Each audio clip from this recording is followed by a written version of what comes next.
Assalatu wassalamu ala asrofil anbiya'i wal mursalin Sayyidina Maulana Muhammadin wa ala alihi wa sahbihi ajma'in amma ba'du. Pemirsa yang ada dimanapun, baik itu di rumah dan di mana saja, sore hari ini Rahmat dan Nonop akan memandu acara Ramadan Selalu Indah.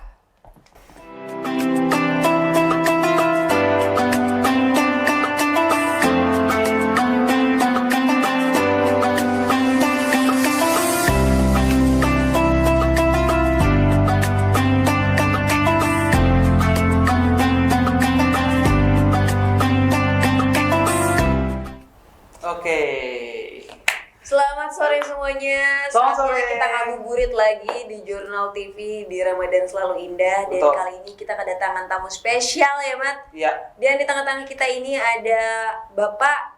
Silakan perkenalkan dirinya untuk teman-teman yang ada di rumah. Oke. Saya terpaksa menggunakan salam Dayak ya. Silakan, Pak. Tabe selamat lingun alatai salam sujud karena Malempang. Adil Katalino basengat kejubata besar amin ke surga. Arus. Assalamualaikum warahmatullahi wabarakatuh. Salam sejahtera, namo budaya, salam kebajikan. Rahayu.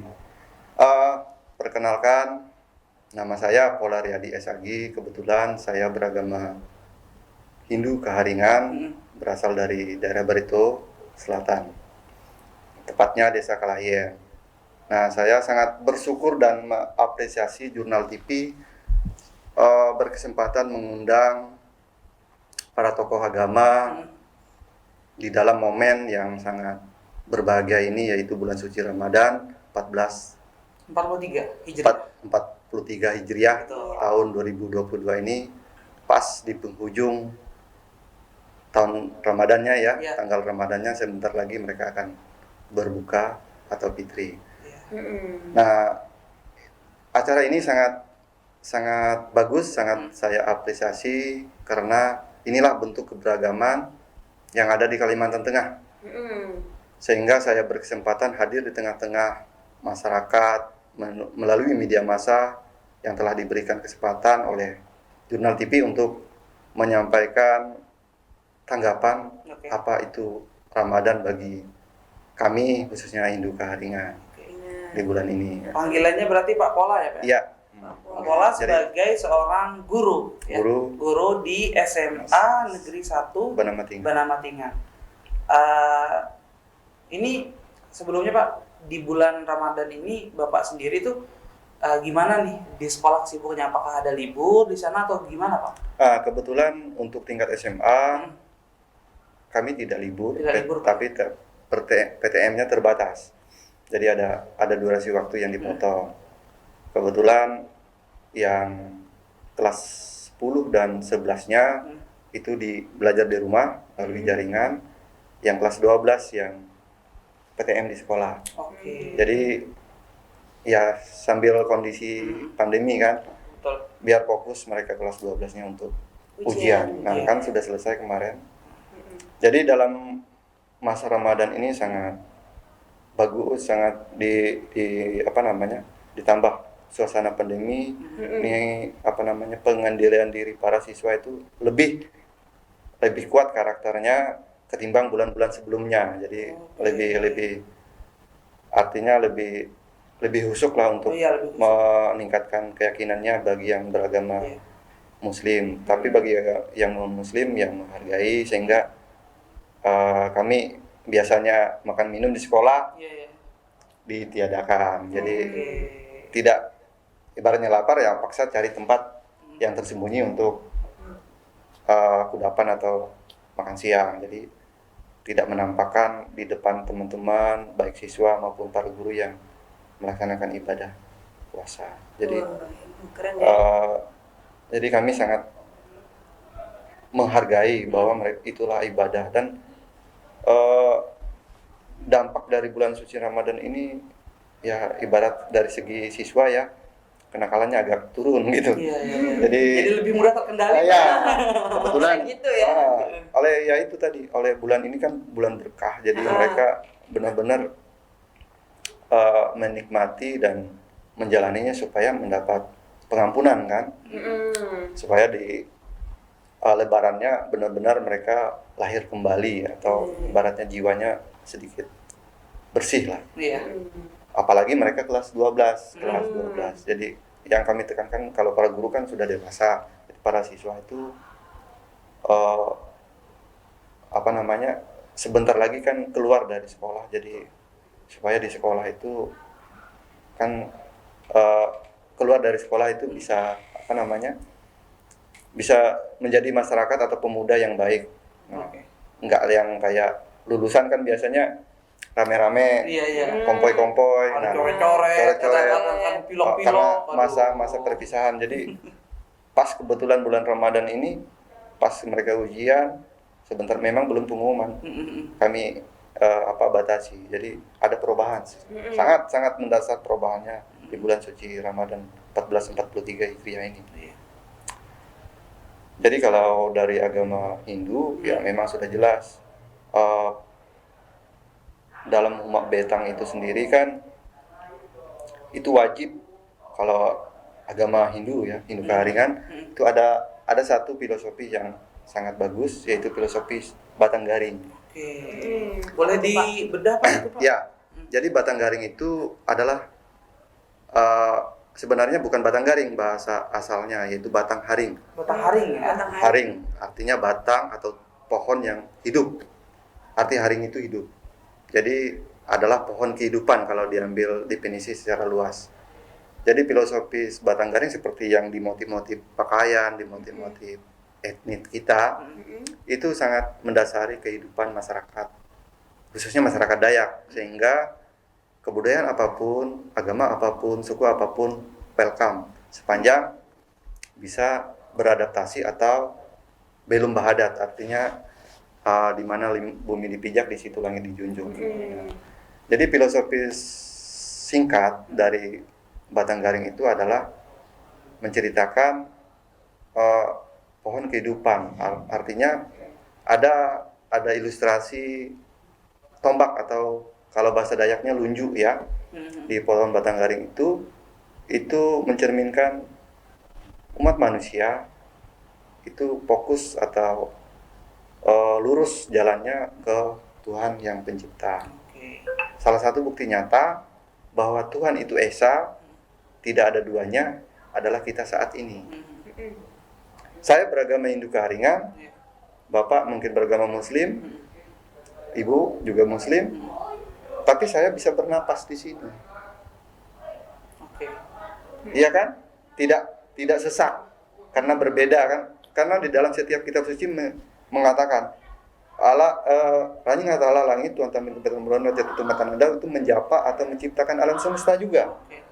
Begitu juga di umat Muslim, dia menciptakan alam langit, bintang, matahari dan alam manusia dan beserta isinya ya. Itu di mana alam itu? Iya kan?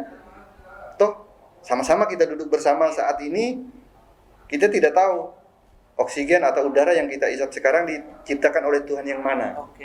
Nah, itu salah satu yang membuktikan keesaan Tuhan. Nah, makanya ranjing atala atau ranjing kependere bunu atau tombak tadi di dalam wujud batang garing itu menunjukkan keesaan Tuhan yang secara vertikal umat manusia atau umat Hindu Keharingan, khususnya orang Dayak, itu selalu berhubungan dengan Tuhan. Kemudian ada dahan atau kalau boleh digambarkan itu kayak rantingnya ya. Itu menandakan ada 3 biasanya minimal. Itu menampilkan bahwa ada tingkat tingkatan manusia asal. Apa aja itu, Pak? Ya, pertama Maharaja Sangen, kemudian Maharaja Sangyang, kemudian Maharaja Bunu, yaitu alam kita. Manusia keturunan yang melahirkan keturunan manusia. Jadi kalau dalam versi lain ya mungkin para dewa, kemudian para malaikatnya dan manusia. Kemudian ada batang garing itu yang berupa daun. Daun itu merupakan ada yang daunnya ke atas dan ada yang ke bawah. Itu menandakan bahwa kehidupan manusia itu seimbang. Jadi kadang dia berada di atas kadang berada di bawah. Nah, kemudian ada lagi buah-buah. Nah, itulah kesejahteraan yang diperoleh oleh manusia, artinya kemakmuran. Kan kalau pohon itu berbuah berarti dia sejahtera, artinya punya penghasilan, punya harta dan seterusnya ya. Kemudian di bawahnya ada balanga atau guci, yaitu merupakan tempat menyimpan air suci kehidupan. Jadi pohon itu subur. Karena kita ini nggak mungkin tanpa air ya. Benar. Kalau disiram dengan air yang bersih, air yang suci, jadi tumbuhlah pohon sesuatu yang baik. Jadi kemudian ada yang disebut dengan istilah singkat atau ilustrasi yang sebenarnya batang garing itu memang kalau kita lihat pohon ya, tetapi sesungguhnya batang garing itu adalah wujud kita, rupa kita ya, rupa kita manusia ini. Karena manusia ini adalah, atau tubuh kita ini adalah sebuah karya agung Tuhan atau Ranjing Hatala itu yang paling sempurna. Jadi batang garing sesungguhnya ada di tubuh kita. Jadi ada 3 alam yang saya sebut tadi, atau 3 penghuni tadi. Dari bagian atas, kalau saya boleh ilustrasi, dari atas sini ke sini adalah alamnya Tuhan, alam para dewa. Lalu tengah-tengah ini khususnya lambung kita, ini alam manusia. Bawah ini alam para dewa juga ya. Jadi biasanya yang paling bermasalah kan di tengah, ya, di perut, artinya kepentingan jasmani biasanya kita dalam kehidupan yang selalu kita kejar, selalu kita impikan, sehingga kita ada istilah dalam bahasa Dayak Ngaju, yaitu belum tatau sanang ya, urang ngelawan tingkah lawan bon andau. Apa artinya? Artinya hidup yang senang, penuh dengan harta, menjadi penerang pada sesama. Jadi yang sejahtera harusnya bisa mensejahterakan di bawahnya gitu. Iya, harus seperti itu. Makanya itu belum tatau senang. Biasanya kan ada orang tatau atau belum kaya, tetapi dia tidak senang. Oh, ada juga, benar. Ya. Ada orang Kerja yang terus. Kerja terus memang uang banyak, tapi dia tidak bahagia. Bahagia, benar. karena tidak berbagi tadi. Iya, Jauh dari tetangga, kadang-kadang. Iya, jauh karena dari keluarga tenggokin, juga. kadang-kadang kan Oh iya benar. rumahnya. Kadang-kadang jauh dari keluarga juga. Nah, itu. Rumahnya gedongan, akhirnya susah berinteraksi dengan kanan kiri Iya, ya Pak. karena pertama dia takut hartanya dicuri mungkin ya kan. Pokoknya ada prasangka-prasangka yang tidak buruk. Makanya dalam ajaran agama Hindu Kaharingan itu yang dikejar itu adalah belum tatau sanang. Artinya belum yang atau kayak hidup yang kaya tetapi senang. Sehingga kesejahteraan kita itu dinikmati, kita tidak ada rasa takut gitu. Benar, Karena berkah kita gitu ya, Pak. berbagi. Satu hal yang sama dengan bulan suci Ramadan ini, dalam keyakinan agama Hindu Kaharingan, kami diajarkan untuk berbagi, untuk bersedekah, ya berupa sesajen ya, itu berupa sedekah. Tetap yang diajarkan di sana bukan kita mentuhankan dia, tetapi kita menghormati, menghargai yang tidak terlihat, yang merupakan makhluk ciptaan Tuhan itu sendiri. Tetapi itu pesan moralnya untuk kepentingan kita, untuk manusia. Kita yang tidak bisa kita lihat rupanya, tidak bisa kita lihat wujudnya, tidak bisa kita ngomong secara langsung. Kok kita diajar untuk menghargai, apalagi yang seperti mbak-mbak, mas-mas berdua ini kelihatan. Kenapa saya tidak berbagi? Nah, seperti itu. Jadi intinya adalah senang berbagi. Artinya saling menghargai, saling menerima perbedaan itu supaya perbedaan itu menjadi berkah, bukan menjadi masalah. Oke, Pak Pola, tadi kan ngomong tentang perbedaan dan tema kita di hari ini adalah keberagaman Huma Beta. Pak Pola sendiri gimana melihatnya seandainya keberagaman kita nih atau dalam Huma Beta itu diibaratkan satu rumah yang di dalamnya ada banyak perbedaan misalnya, ada banyak agama dan lain-lain. Gimana Pak Pola melihat hal tersebut? Nah, itu yang memang diajarin di falsafah atau filosofi Huma Beta itu sendiri. Ada 4 pilar yang harus dipegang oleh penghuninya. Yang utama adalah musyawarah untuk mufakat. Oke. Kemudian ada kejujuran di sana. Dan ada apa namanya? Kebersamaan. Dan yang terakhir adalah kesetaraan. Artinya misalnya salah satu penghuni rumah betang itu mendapat sebuah rezeki ya, yang besar ya. Artinya dia tanpa memandang dia beragama A, beragama B, beragama C, dia satu duduk menikmati berkat atau menikmati rezeki yang ada yang besar itu. Jadi intinya falsafah rumah betang itu adalah kejujuran, musyawarah tadi, kemudian kejujuran, kesetaraan, dan kesetiaan. Jadi apabila semua itu sudah dipegang dalam falsafah rumah betang itu akan eksis ya. Jadi akan eksis, akan seperti skala besar sekarang ini ya, bahwa Kalimantan Tengah ini kadang-kadang dikatakan rumahnya atau bumi Pancasila ya. Saking beragamnya Pak. Iya, saking universalnya, yang saking menjemuknya, saking beragamnya, enak beragam ini. Kalau satu rupa kan nggak enak, seperti Mbak perempuan, kemudian hitam manis, emas juga laki-laki, dan seterusnya seperti itu. Kalau semuanya sama, otomatis tidak enak dipandang ya. Ini kalau misalnya kita lihat dalam konteks yang sekarang nih Pak, Ramadan. Nah, gimana Pak Pola melihat keberagaman itu di masa Ramadan ini? Kan pasti ada hal-hal yang berbeda, kebiasaan masyarakat yang berbeda nih di antara bulan-bulan sebelumnya. Misalnya tiba-tiba teman-teman yang Muslim tidak makan dan minum gitu. Terus di jam-jam tertentu lagi ramai sekali, padat jalanan nyari takjil dan lain-lain. Nah, sebagai teman-teman dari agama lain selain Islam gitu, gimana Pak Pola melihat hal tersebut? Itu berkat tersendiri ya. Jadi kalau saya menanggapi itu sangat bagus. Artinya ada berkat sebenarnya. Kadang-kadang tetangga sisa-sisa berbuka itu dikasih ke kita. Jadi artinya dapat berkat juga dalam bulan suci Ramadan ini. Jadi ada nikmat di balik puasa atau pengendalian diri teman-teman Muslim. Jadi kadang-kadang bahkan pernah saya mendapat kupon kurban di saat upacara kurban. Jadi saya saya merasa terharu sekali. Saking toleransi beragamanya itu tinggi. Jadi tidak memandang dia beragama A, beragama B.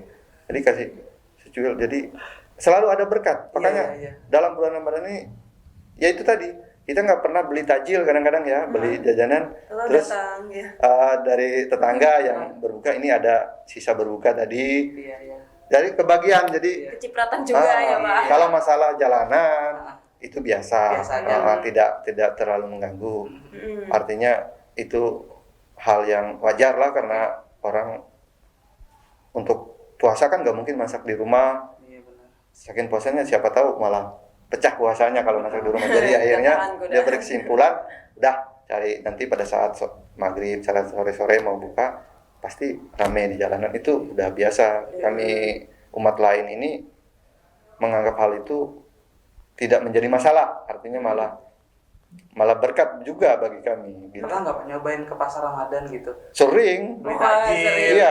Jadi lebih dimudahkan gitu loh, karena bervarian menunya itu loh. Semuanya ada juga Pak.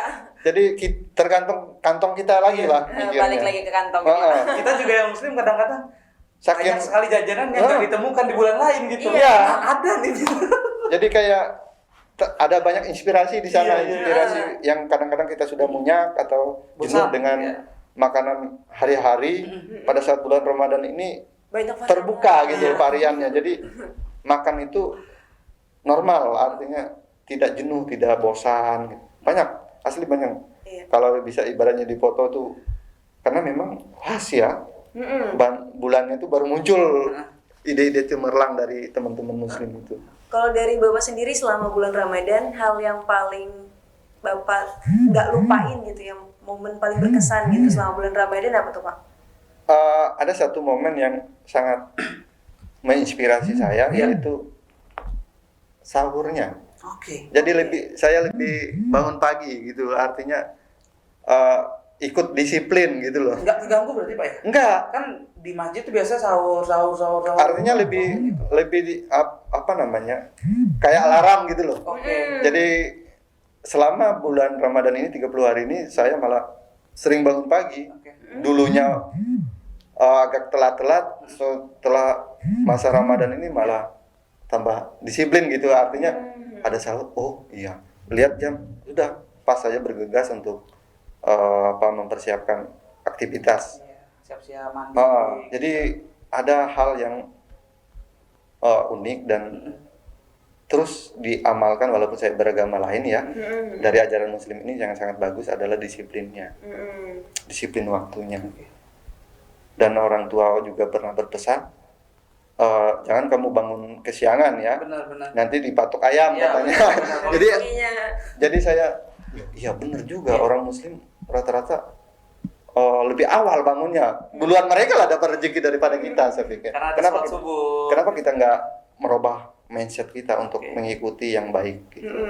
Jadi tidak terganggu, malah 30 hari ini saya diajar untuk disiplin dengan sahur. Ini yang paling berkesan. Kalau bulan lain kan enggak.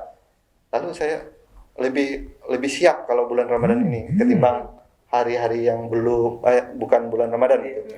Kadang bangun telat kan, Iya. gelabakan kan, Gelabakan. menyiapin sarapan. Iya. Kalau ini kan udah kayak tepat gitu loh. Iya. Jadi ada durasi waktu yang panjang. Bahkan kalau mau olahraga kecil-kecilan Nah iya, bisa jadi akhirnya. banyak waktu yang jadi kita menyiapkan kegiatan itu lebih matang, lebih siap. Oke. Mengawali pagi dan lebih siap Ya. Iya. Ke Mintang kita ngelandau kata orang Dayak ya. Melandau. Jadi itu hikmahnya Yang sebenarnya. melandau mah. Oke, seru sekali obrolannya. Nanti kita akan lanjutkan Pak. Kita mau Iya. jeda dulu, mau break dulu. Ada iklan yang mau kita puterin. Stay tune terus di Ramadan Selalu Indah. Susah, bisa jalan kaki, bisa jalan sepeda motor ke Pentarawa, ke Mamput. Cuma pasrah aja, nggak ada ini. Soalnya kan kalau transportasi kita dari sini kan ke ini lumayan jauh itu. Ya dari kesehatan Fujon ke sini kita caterannya 1,5 juta Pak menggunakan jasa mobil masyarakat.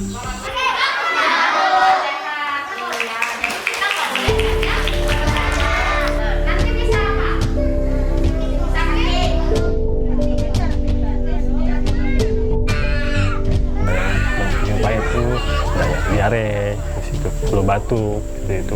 Kalau penyakit yang lebih parah, penyakit yang parah itu agak jarang dijumpai di sini.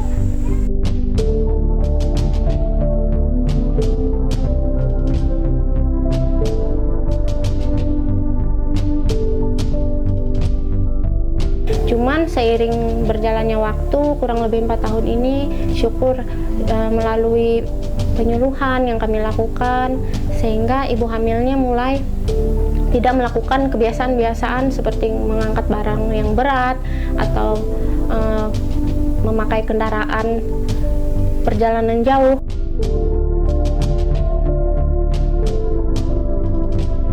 Ya memang gitu. Kalau zaman dulu kan udah waktu rumah sehat nggak ada yang pola bersih, nggak ada yang pola kehidupan yang bagus, nggak ada.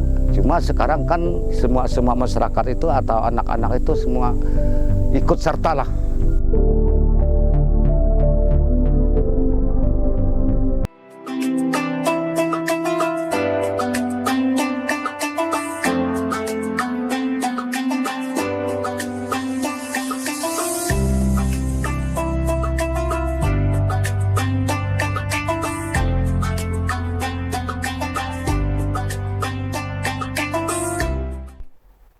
Balik lagi di Ramadan Selalu Indah. Masih bersama Nurov dan juga Rahmat dan Pak Pola ya. dan Pak Iya. Pola Nah, nih. kita ngomongin tentang keberagaman umat Betang, Pak. Tentu kalau misalnya generasi Bapak sudah sangat paham, apalagi kan sebagai orang-orang tokoh-tokoh agama gitu yang mempelajari agama.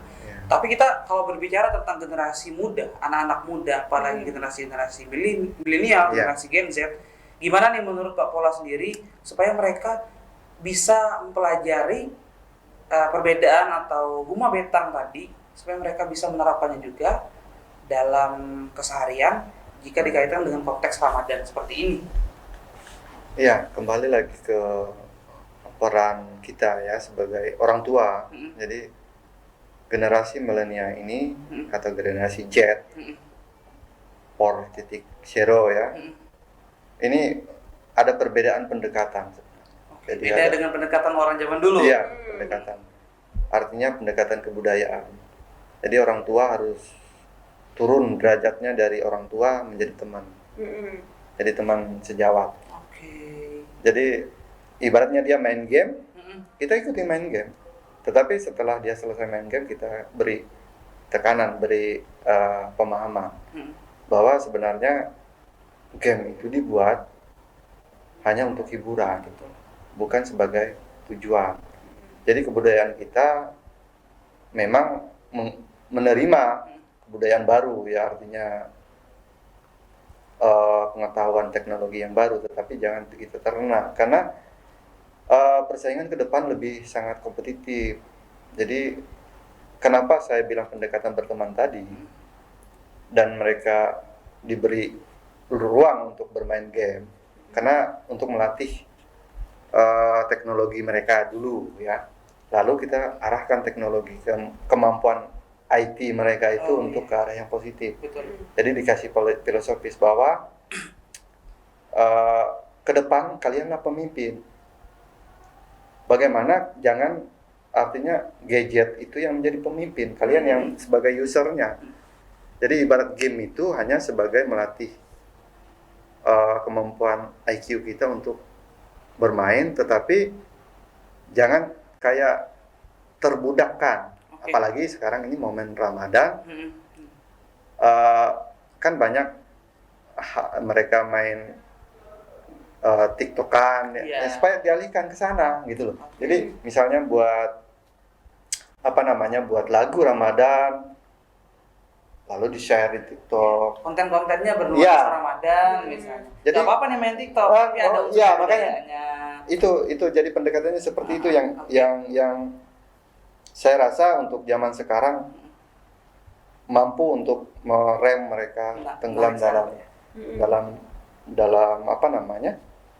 pergaulan bebas ya. Jadi kemampuan IT mereka diarahkan ke yang positif, apalagi di dalam bulan Ramadan ini buatlah konten Ramadan, yaitu tadi lagu-lagunya atau tampilan profilnya kayak hijabnya atau konten nyobain takjil. Nah, iya. Kan kayak gitu-gitu. Jadi saya malah berpesan sama anak-anak kadang-kadang, coba kalian lihat sekarang itu yang peluang usaha itu YouTuber, iya kan? Konten kreator. Pokoknya kreativitas intinya ya. Artinya persaingan kreativitas. Apapun kreatif Anda, kalian pegang handphone ya di video benar-benar. Nanti dibuat narasi, dibuat kronologisnya seperti apa, sehingga kemampuan ya bolehlah main game gitu, tapi game itu hanya untuk selingan sesaat. Jangan game jadi tujuan utama, saya bilang. Jadi kadang-kadang bahkan ya makanya saya bilang anak kecil sekarang nggak bisa dilarang. Iya benar. Kita hanya bisa mengarahkan. Itu aja intinya, kita berteman lah. Artinya tidak kayak orang tua dulu yang langsung saklek. Benar. Mantul. Harus gitu. Nggak bisa.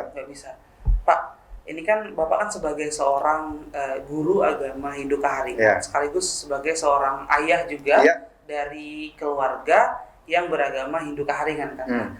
Pesan-pesan atau nasihat-nasihat toleransi apa saja yang biasa Pak Pola ajarkan, baik itu untuk anak murid ataupun keluarga di rumah gitu, terhadap teman-teman yang sedang menjalankan ibadah puasa ini? Iya, jadi saya ajarkan ke anak-anak bahwa perbedaan itu tidak untuk masalah atau tidak untuk konflik. Perbedaan itu ada untuk menjadikan kita dewasa. Yang pertama saya bilang, kalau misalnya temanmu muslim sedang berada atau melakukan ibadah puasa, kalau kamu lapar ya kamu jangan makan di depan beliau, di depan dia. Jadi kamu ambil makananmu yang ibaratnya di warung, jangan langsung makan di warung gitu. Jadi bungkus di rumah. Itu yang saya pesan sama anak-anak.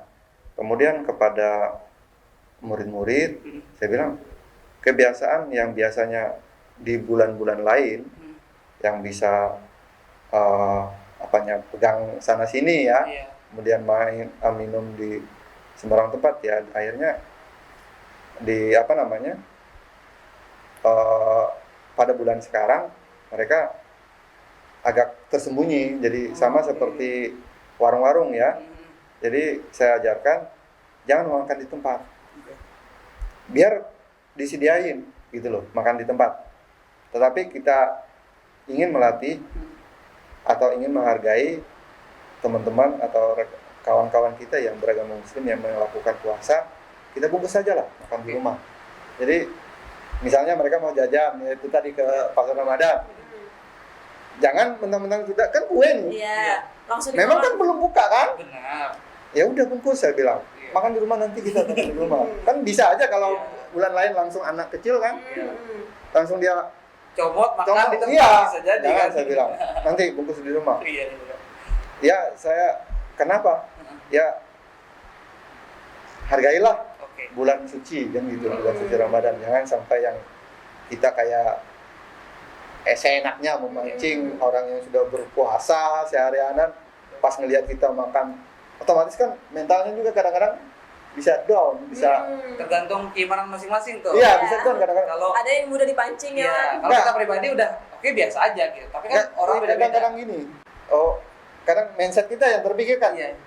Kayak ini enak gitu kan, kadang-kadang merusak gitu kan. Padahal bisa aja kuat, tapi gara-gara ngelihat ada yang manas-manasin, akhirnya makan deh. Iya, makanya saya melatih mereka supaya jangan di depan umum gitu. Pada saat bulan Ramadan ini, jadi kalian kalau misalnya mau jajanan bungkus saja. Walaupun itu jajanan kan bisa sebenarnya, karena di Kalteng ini kan tidak yang agak ketat ya. Jadi sudah saya bilang bungkus saja, makan di rumah. Sering itu yang saya latih pada diajarkan saat, gitu kepada anak-anak. Jadi biar mereka bisa menghargai bahwa orang lain itu, karena apa? Karena kalau kalian menghargai orang lain, otomatis kalian akan dihargai. Nah, kita sampai di penghujung waktu, Pak. Iya. Jadi kita mau minta Bapak nih buat ngasih pesan-pesan lah untuk pemirsa terkait dengan keberagaman umat Betang ini dan juga saling menghargai di bulan Ramadan. Toleransi itu tadi toleransinya. Gitu. Pada teman-teman umat sedharma maupun yang beragama Muslim, bulan Ramadan adalah bulan yang suci, penuh berkah. Manfaatkan, karena pengendalian diri di bulan Ramadan ini sangat berpahala ya. Kemudian melatih diri kita untuk introspeksi kembali apa yang kurang, apa yang lebih. Apalagi artinya 2 hari lagi Lebaran. Kembali ke Fitri. Kembali usahakan Lebaran ini menjadikan pribadi yang lebih siap menghadapi tantangan kehidupan berikutnya. Ini adalah kayak semacam pendidikan diri, baik jasmani maupun rohani ya. Karena di bulan-bulan lain kita tidak mendapat penekanan, artinya tidak dapat presentasi yang full. Makanya di bulan suci Ramadan ini ada penekanan atau presentasi yang full untuk mengisi kebatinan atau spiritual. Jadi bagi kami yang beragama lain, otomatis kami akan mengapresiasi dan menghargai teman-teman yang beragama Islam untuk beribadah, artinya memberi ruang dan waktu. Artinya inti dari ini semua dalam konsep Rumah Betang adalah pengendalian diri dan menghargai perbedaan. Pengendalian diri dan menghargai perbedaan. Dan karena kita ini juga adalah hari terakhir ya program ini hari terakhir Pak programnya Pak. Walaupun puasanya masih sehari lagi. Namanya gitu. juga orang mau cuti mat. Betul. Terima kasih banyak sekali Pak Pola menyempatkan, mungkin Pak Pola ada cuti juga ya? Iya, makanya saya bilang tadi tanggal 29 kan. Oke, Oh ya kita udah sama. cuti. Ya, Dan terima kasih sekali Pak sudah menyempatkan hadir. benar dan Saya menjadi juga merasa wow berada di tengah-tengah masyarakat ya, Oke. melalui media massa. dan akhirnya ini menjadi kesempatan bagi saya dan juga Rahmat untuk bertukar pandangan mengenai beberapa agama gitu Iya. kan, Iya. mengenai toleransi. Dan hari ini akhirnya kita mendapat pelajaran baru dari Pak Pola. Sudut pandang yang baru juga. Benar gitu. juga, dan semoga teman-teman ini bisa tercerahkan ya. Kita Ya. tuh udah nggak usah lah kayak saling menyudutkan, Ya. apalagi si A, si B, kita tuh sama, Betul. semuanya Sama. adalah satu. Ya itu tadi Ha-ha. intinya. Kita ini Ya. adalah Bhinneka Tunggal Ika, berbeda-beda tapi tetap Satu jua. jua. Terima kasih kita karena ini program terakhir mau mengucapkan Minal aidin wal faidin, mohon maaf lahir dan batin. Terima kasih Ya. Pak Pola ya. Terima kasih juga untuk semuanya teman-teman yang sudah menyaksikan dari awal episode sampai terakhir. Semoga sehat terus Amin. dan selamat menjelang Lebaran Tahun 1443. 43 Hijriah. Hijriah. Terima kasih. Kita mau pamit undur diri ya. Iya. Rahmat pamit undur diri. Nono pamit undur diri. Pak Pola juga. Iya. Assalamualaikum warahmatullahi wabarakatuh. Salam.